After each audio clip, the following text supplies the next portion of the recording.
अवतार the way of water हमारे सपनों में दिखने वाली दुनिया जैसी है।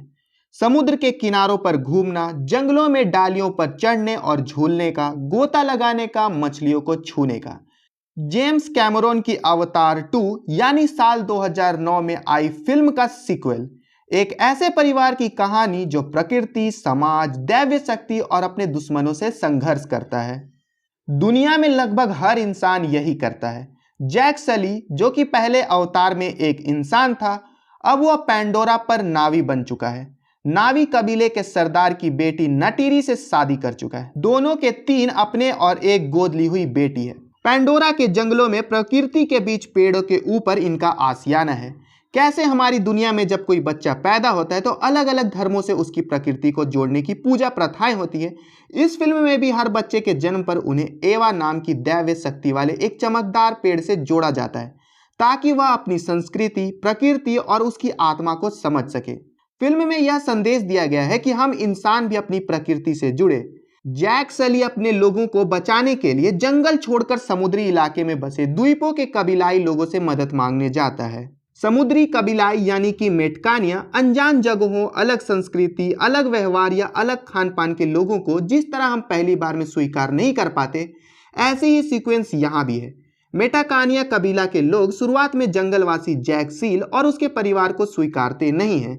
अब आप ऐसे में क्या करते हैं? नई जगह और नए लोगों के रहन सहन और नियम कायदे सीखने और उन्हें मानने का वादा करते हैं, तब जाकर वो समुदाय आपको स्वीकारता है। फिर भी कुछ लोग आपके आने से खुश नहीं होते। वो धीरे धीरे समय बीतने के साथ आपकी काबिलियत, हिम्मत और सुख दुख में साथ देने की क्षमता से पसंद करने लगते हैं।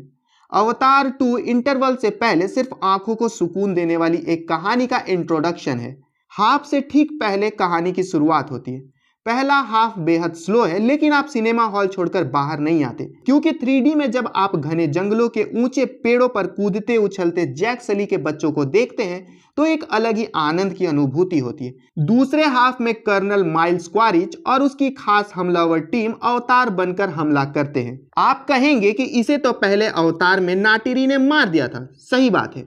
सेकेंड पार्ट में इस बात को जस्टिफाई किया गया है। मरे हुए कर्नल को अवतार पैंडोरा पर भेजा जाता है। इसमें पुराने कर्नल की मेमोरी डाल दी जाती है, यानी शरीर ज्यादा ताकतवर, चुस्त दुरुस्त, पैंडोरा के वातावरण के हिसाब से सलामत रहने वाला। लेकिन याददाश्त कर्नल माइल क्वारिच की। यहाँ फ्यूचर में होने वाले न्यूरोलॉजिकल साइंस को बखूबी से दर्शाया गया है। इसके बाद शुरू होती है समुद्र में जंग। कर्नल माइल्स का अवतार अपनी टुकड़ी के साथ मेटकानिया कबीले पर हमला कर देता है।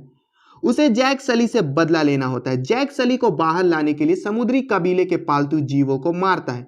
ये पालतू जीव किसी प्राचीन हम्पबैक व्हेल जैसे होते हैं, जिन्हें नाम दिया गया है टुलुकुल। ये 2 अन्य समुद्री जीव हैमरहेड शार्क और कछुए का हाइब्रिड होता है। इस पूरी फिल्म में इंसानों, अवतारों और अन्य सभी जानवरों के साथ एक बेहतरीन संबंध दिखाया गया है। फिल्म में जैक सली की गोद ली हुई बेटी किरी पहली फिल्म में दिखाई गई डॉक्टर ग्रेस ऑगस्टिन के गर्भ से पैदा होती है। डॉक्टर ऑगस्टिन के नावी अवतार ने इस बेटी को जन्म दिया। यह किसी फ्यूचर सेरोगेसी जैसा मामला दिखाई देता है, जिसमें मृत महिला की गर्भ से बच्चे को जन्म दिलाया जाता है। इस बच्ची के पास अलग अलग तरह की आत्मीय शक्ति है या पैंडोरा की दैवीय शक्ति एवा से सीधे संपर्क कर सकती है। दैवीय शक्ति जंगल में भी होती है। उसका दूसरा रूप समुद्री कबीले की देवी के रूप में दिखाया गया है, यानी देवता एक ही है, बस उसका स्वरूप दूसरा है। अब बात कर लेते हैं इस फिल्म से जुड़े कुछ और बातों के बारे में।